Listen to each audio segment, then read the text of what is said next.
అందరికి నమస్కారం అండి.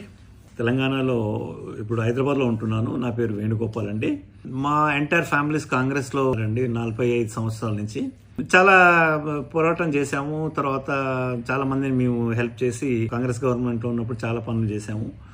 ఇప్పుడు కూడా మేము కాంగ్రెస్లోనే ఉన్నాము.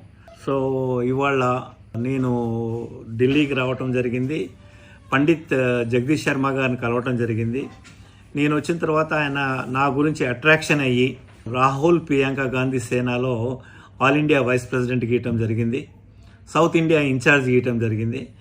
నేను చాలా కృతజ్ఞతలు చెప్పుకుంటున్నాను మన పండిత్ జగదీష్ శర్మ గారికి మరియు రాహుల్ ప్రియాంక గాంధీకి, ఎంటైర్ గాంధీ ఫ్యామిలీస్కి నేను కృతజ్ఞతలు చెప్పుకుంటున్నాను. సో ఇది నాకు అనుకోని ఒక సంఘటన జరిగింది. నేను ఈ రోజును మర్చిపోలేను. నాకు చాలా సంతోషంగా ఉంది. ఈ సంతోషాన్ని నేను కాంగ్రెస్ ప్రజలందరితో పంచుకుని రాహుల్ గాంధీ గారిని ప్రధానమంత్రి చేసే బాధ్యత లోపల నేను కూడా ఒక భాగం అయి పనిచేస్తానని చెప్పి మీ అందరికీ సభాముఖంగా ధన్యవాదాలు చెప్తున్నాను. నమస్కారం.